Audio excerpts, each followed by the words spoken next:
আল্লাহ পাকের বান্দা জনাব মুহাম্মদ রাসূলুল্লাহ সাল্লাল্লাহু আলাইহি ওয়াসাল্লামের উম্মতগণ, আল্লাহ পাক রব্বুল আলামিন আপনাকে আমাকে দুনিয়ার সমস্ত ফিতনা ফাসাদ থেকে পরিত্রাণ দিয়ে কোরআন ও হাদিসের মজলিস, আলেম ওলামা, মুমিন মুত্তাকিন, জাকিরিন শাকিরিনদের গুরুত্বপূর্ণ এক দামি মজলিসে আসার বসার বলার শোনার তৌফিক আল্লাহ পাক দান করছেন। শুকরিয়া তান সবাই বলি আমাদের শায়খ মুর্শিদ নবর আল্লাহ মারকাদ আমর বলতেন, বাবা, কোনো ব্যক্তি হক্কানে ওলামায়ে কেরামের বয়ান শোনার জন্য যদি বাড়ির থেকে রওনা করে, বয়ান শেষে আখির মোনাজাত দিয়ে বাড়িতে চলে যায়, তার আমল নামায় 50 লক্ষ নেকির কম লিখাই হতে পারে না। এই যে একবার সুবহানাল্লাহ পড়ছেন, পড়ার সাথে সাথে আমল নামায় 1000 নেকি লেখা হয়ে গেছে, 1000 গুনাহ ঝরে গেছে। বাড়ির থেকে বের হওয়ার পরে যত শ্বাস নিঃশ্বাস ত্যাগ করছেন, যত কদম বাড়াইছেন, প্রত্যেকটা কদমে কদমে সওয়াব।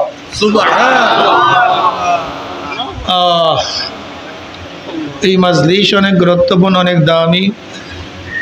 দীর্ঘক্ষণ পর্যন্ত ওলামায়ে কেরাম বয়ান করছেন, আপনারা শুনছেন।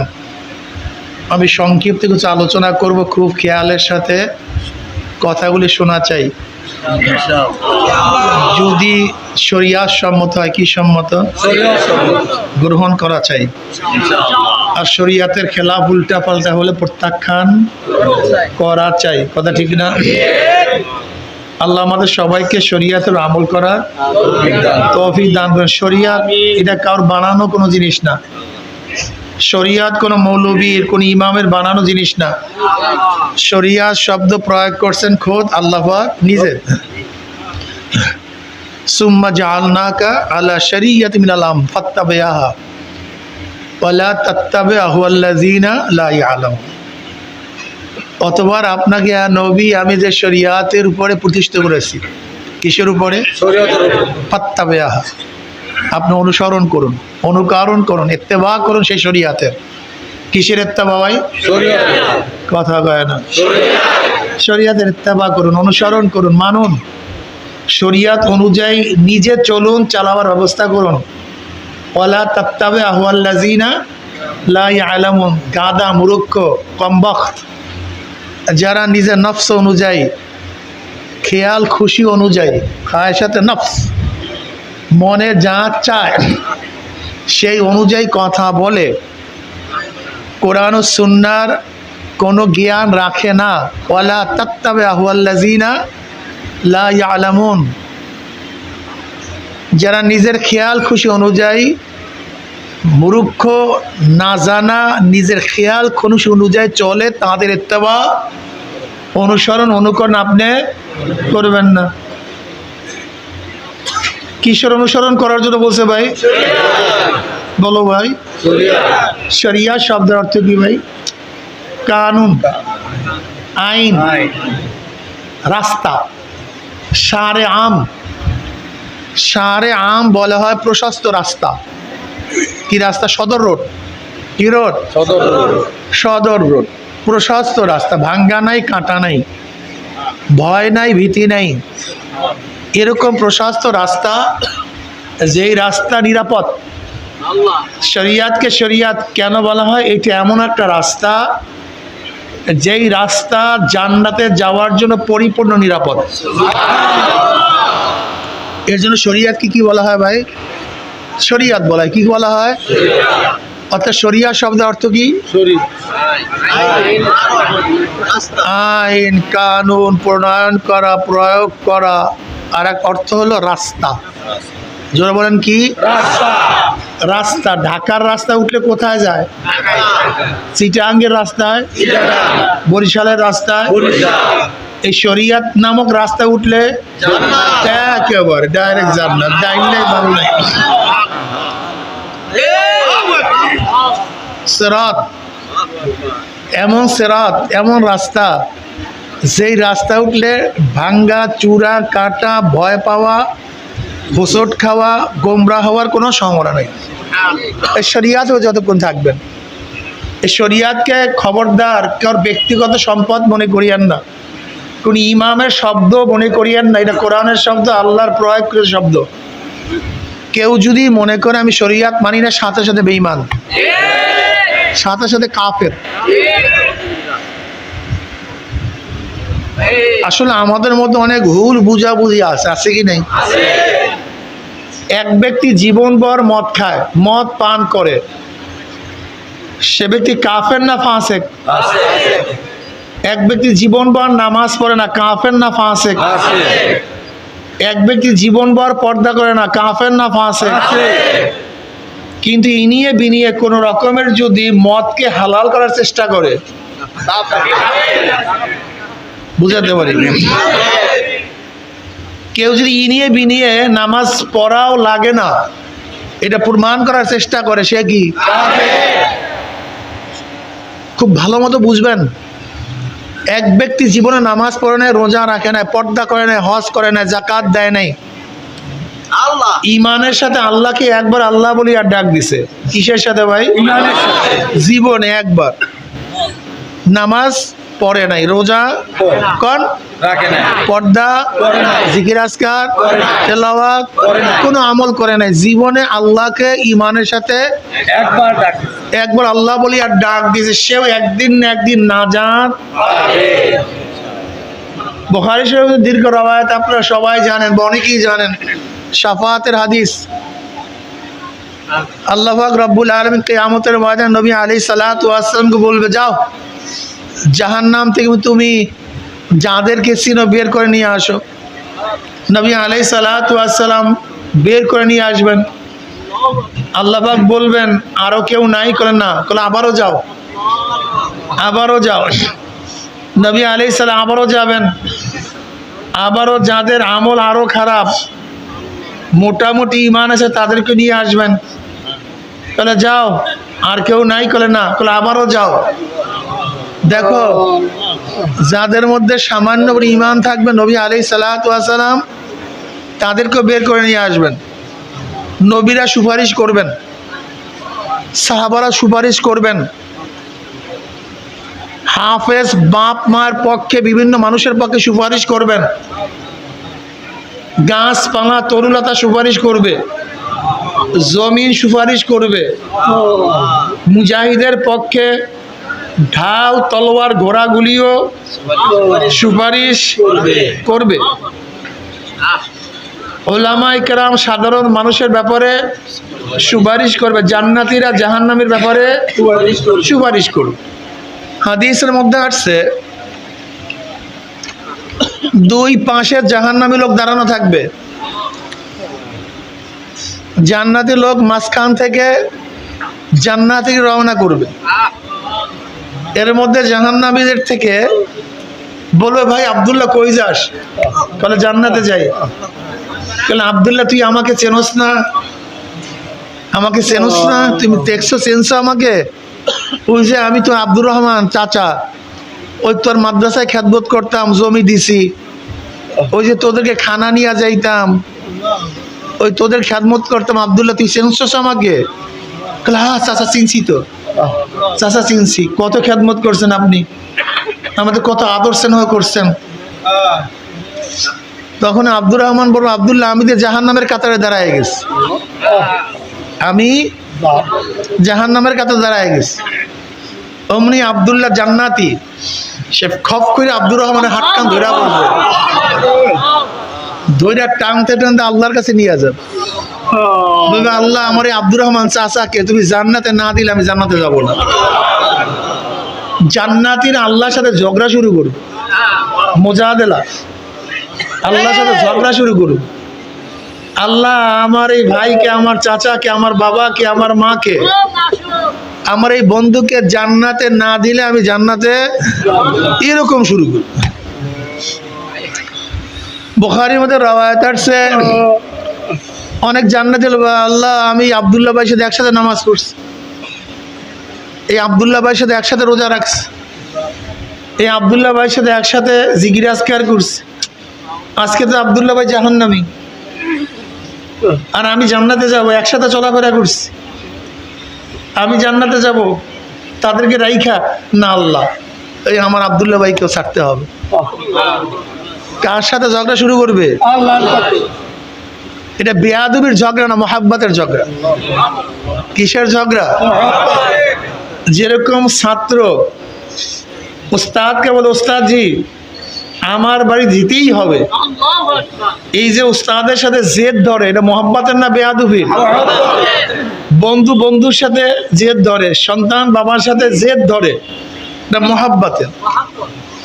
ঠিক জান্নাতীরাও আল্লাহর সাথে জেদ ধরবে, ঝগড়া করবে, বেয়াদবির না, মোহাব্বতের। আবদার, এটা কি? আবদার। আল্লাহ আমার ভাইকে দিতে হবে, ছাড়তে হবে, আল্লাহকে যা। বন্ধু বন্ধুর কথা শুনে আল্লাহু ওয়ালিউল্লাযীনা আমানু, আল্লাহু ওয়ালিউল্লাযীনা আমানু। আল্লাহ কাদের বন্ধু? মুমিনদের। ওয়াল্লাযীনা আমানু আশাদ্দু হুব্বান লিল্লাহ, যারা মুমিন তারা আল্লাহকে সবচেয়ে বেশি মোহাব্বত করে। এই খেলা হলো প্রেমের, ভালোবাসার। এই খেলাই হলো ভালোবাসার। আল্লাহর সাথে মুজাদালা করবে, ঝগড়া করবে, এক পীর ভাই আর এক পীর ভাইয়ের জন্য সুপারিশ করবে, আলেম ছাত্রের জন্য সুপারিশ করবে। যদি পীর সাহেব জান্নাতি হয়, কি হয়? জান্নাতি হয়, তাহলে জান্নাতি মানুষের জন্য কি করবে? আর যদি পীর সাহেব নিজেই জাহান্নামী হয়, তা নিজের অবস্থা দেখে আসে, আর একজনের সুপারিশ করবে কিভাবে? হ্যাঁ, এই মাসালার দ্বারা কি বুঝলাম? অনেক ভণ্ড আছে যারা বলে তোরা আমার কাছে মুরিদ হয়েছে যে জান্নাতি নিতে না পারি, তাহলে মুরিদ হয়েছে কেন? তুমি নিজের জান্নাতে যাবে গ্যারান্টি, এটা আগে বুঝো। তুমি নিজের জান্নাতে যাবে এটা গ্যারান্টি কোথায় পাইছো? নিজের কামাই করো। আর একটা মনে রাখতে হবে, সুপারিশ তো আছে কিন্তু কোয়ালিটির বাইরে সুপারিশ করা যায় না। ধরে নাও তুমি প্রধানমন্ত্রী একেবারে আপনজন, কিন্তু বিসিএস ক্যাডার হওয়ার জন্য কিছু কোয়ালিটির প্রয়োজন আছে কি নাই? ওই কোয়ালিটি থাকার পরে সুপারিশ চলে, যদি কোয়ালিটি না থাকে তাই সুপারিশ চলে না। তোমার মধ্যে যোগ্যতা আছে কিন্তু কিছু কমতির কারণে যেতে পারো না, এর জন্য ধাক্কা দিয়ে তোমাকে পার করা যায়। কিন্তু তোমার মধ্যে কোয়ালিটি না থাকে, ধাক্কা দিলেও কাজ হবে না। নবী আলাইহিস সালাতু ওয়াস সালামের কথা বলতেছিলাম, তিনি বহুত বহুত বহুত বহুতকে সুপারিশ করিয়া জান্নাতে নিয়ে যাবে, কোনো সন্দেহ আছে নাকি? শাফাতে কুবরা তো তিনিই করবেন। কিয়ামতের ময়দানে সবচেয়ে বড় সুপারিশের দায়িত্ব তার উপরেই থাকবে। কিন্তু আবু তালেব কি সুপারিশ করে জান্নাতে নিতে পারবে? কারণটা কি বলেন তো? কোয়ালিটি নেই। কোয়ালিটি নেই। অথচ নবী আলাইহিস সালাতু ওয়াস সালাম লক্ষ লক্ষ কোটি কোটি কোটি কোটি কোটি কোটি মানুষকে সুপারিশ করে জান্নাতে নিয়ে যাবে, কিন্তু আবু তালেবকে পারবে না। কেন পারবে না ভাই? হাদিসের মধ্যে আসছে এমন হাজারো আল্লাহর বান্দারা থাকবে জান্নাতি, একা গোত্রের লোককে জান্নাতে নিয়ে যাবে। গোত্র, বংশ বংশ শুদ্ধা সুপারিশ করে জান্নাতে নিয়ে যাবে। আল্লাহ আমাদের সবাইকে জান্নাতে যাওয়ার তৌফিক দান করুন। তাই যাই হোক, আমি যেটা বলতেছিলাম, এরকম সুপারিশ করতে করতে করতে করতে আল্লাহ পাক নবী আলাইহিস সালাতু ওয়াস সালাম বলবে যাও জাহান্নাম থেকে বের করে নিয়ে আসো, তিনি যাবেন, আবার বের করো, আবারও যাবেন, আবারও বের করো। এবার বলবে আল্লাহ আর নাই, জাহান্নামের মধ্যে আর কেউ বাকি নাই। বলে নাই কেউ? বলে না। এরপর আল্লাহ পাক রব্বুল আলামিন নিজের কুদরতি হাতে একটা খাবলা মারবে, এরকম একটা খাবলা মারবে,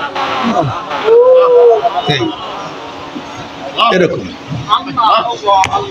যাদের মধ্যে বুখারীর মধ্যে রাওয়ায়াত আছে, যাদের মধ্যে যাররা পরিমাণ ঈমান থাকবে, কি পরিমাণ? তাদের বের হয়ে আসবে, তাদের পিঠের মধ্যে সিল থাকবে আল্লাহর আযাদকৃত। এরা জান্নাতে যাওয়ার যোগ্যতা রাখে না, জান্নাতে যাওয়ার ক্যাপাসিটি তাদের মধ্যে মোটেও নাই, কিন্তু আজাদ করে দিয়েছে কে? আল্লাহ। কিন্তু পিঠের মধ্যে সিল থাকবে, এটা আল্লাহ পাকের আজাদকৃত, ঘুরবে জান্নাতের মধ্যে কিন্তু আজাদকৃত। কি বলতেছিলাম? যাদের মধ্যে সামান্য পরিমাণ এই যে ওই যে খাবলার মধ্যে নামাজ নাই, রোজা নাই, পর্দা নাই, কিচ্ছু নাই, কিন্তু ইমানের সাথে একবার আল্লাহকে আল্লাহ বাস, বেঈমান না, কি না? কিন্তু কেউ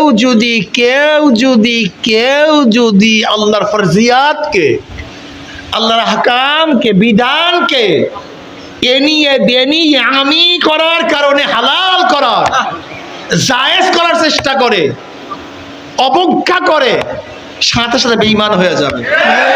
ওই খাবলার মধ্যে এটা পড়বে না, আল্লাহ পাকের ওই খাবলার মধ্যে পড়বে না। অস্বীকার করিও না, খবরদার, যে যেরকম আছো আল্লাহ পাকের কোনো বিধানকে করিও, এই ভুলটা করিও না, এই পাগলামিটা করিও না। আল্লাহ পাকের কোনো বিধানকে অস্বীকার করিও না, ঘৃণা করিও না। আল্লাহ পাক যেইটাকে যেইভাবে রাখছেন তুমি সেইটাকে সেইভাবেই রাখো। তুমি পারো না সেইটা ভিন্ন কথা। তুমি মদ পান করো, খেয়াল করে আরাম, আল্লাহ মাফ করে দাও, আল্লাহ যেন আমি ছাড়তে পারি। এরকম করিও না, হইছে কি তোর হারাম হইছে কেন, যুক্তি কি, এরকম না। এরকম করছে বেঈমান হয়ে যাবে, যুক্তি খুঁজিও না। মদ কি আমি পান করি, ফিসকিয়াত, আমি পারি না, শয়তানে পাইছে আমাকে। কিসে পাইছে? নফসের সাথে পারি না, কান্দো। মদ পান করছো ঠিকই, মনের মধ্যে ব্যথাও রাখো, রোনাজারি করো, আর আল্লাহ পারি না, একটু তৌফিক দাও না। কিন্তু এরকম না, আরে সামান্য পান করলে কি, 2-1 ফোঁটা পান করলে কি হবে, কি হয়েছে, খবরদার বেঈমান হয়ে যাবে, ছাড়তে পারবা না কোনোদিন। নামাজ না পড়ো, আল্লাহর কাছে কান্নাকাটি করো, আল্লাহ ফরজ পারি, জাহান্নামে কেমনে যাবো, আমি সহ্য করবো কেমন, কান্নাকাটি করো।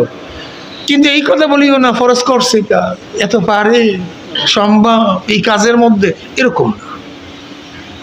যুক্তি তালাশ করিও। পর্দা কি ভাই? জোরে বলেন। পারি না, আমি হারাম, আমি হারামের মধ্যে আছি, পারি না, আল্লাহ তৌফিক দাও যেন পারি। কিন্তু এই কথা ভাবিও না এখন জায়েজ, অমুক বাজারে যাই না সেখানে মহিলা নাই, হসপিটালে যাই না সেখানে মহিলা নাই, বাসে উঠি না সেখানে মহিলা নাই, তা আমার মিছিলের সামনে মহিলা থাকলে সমস্যাটা কি? এই যুক্তিতে যাও না, বেঈমান হয়ে যাবে কিন্তু, খবরদার, যুক্তিতে যাও না। আচ্ছা বলো তো, বাথরুমে গিয়া ফরজ তরফ করো না? কথা বলো না কেন? তো ওই যুক্তি দিয়া যদি বাথরুমের গেটের বাইরে কাজটা করো কি হবে? কথা বলে না কেন? গেটের মধ্যে কথা কয় না, গিটারের মধ্যে গুণ হইবে না, তাহলে বাথরুম করবা কেমন? কাপড়ের মধ্যে করবো? আমি এখানে আন্দাজ কথা করো, জবাব ঠিক মতো করো। বাথরুমে গেটের মধ্যে কাজটা করলে কি হবে? গুনাহ হবে। কিন্তু এই কাজটাই যদি গেটের বাহিরে বিয়ে করো, যুক্তি দাও, এটাই গেটের বাহিরে 2 ইঞ্চি জায়গা, একটা বাথরুমের চওড়া কতটুকু ভাই? 3 ইঞ্চি। 3 ইঞ্চি তো হয় না বাথরুম, 2 ইঞ্চি ভিতরে ঢুকলে গুনাহ হয় না, 2 ইঞ্চি বাহিরে গেলে গুনাহ হবে না। কেমন গুনাহ? আমি যুক্তি। আচ্ছা বেশ ভালো কথা, একজন মহিলা আসছে, গার্ডিয়ান উস্তাদের কাছে আসছে, এই উস্তাদের কাছে গার্ডিয়ানের সাথে বাহিরে কথা, এই অফিস ধরে নেন, এই অফিসের বাহিরে কথা বলছে। আচ্ছা ঠিক এই মহিলাটাকে অফিসের ভিতরে নিয়ে যদি উস্তাদ একা কথা বলে কোনো সমস্যা আছে? বাহিরে তো কথা বলছে, তখন তো আপনার মধ্যে কোনো চুচারা হয় না, কিন্তু একটু ভিতরে ঢুকে যখন পার্থক্য নাই কোনো ভিতরের বাইরে। আজীব মানুষ, কি যুক্তি দিয়ে বেড়ায়, কি যুক্তি দিয়ে বেড়ায়, আশ্চর্য মানুষ, আশ্চর্য মানুষ, কি যুক্তি দিয়ে বেড়ায়। বেঈমান করার চক্রান্ত চলতেছে, বেঈমান করা। তোমরা সবাই বেপর্দা হও, ফাসেক। কিন্তু এই জমানায় পর্দা চলে না, কাফের।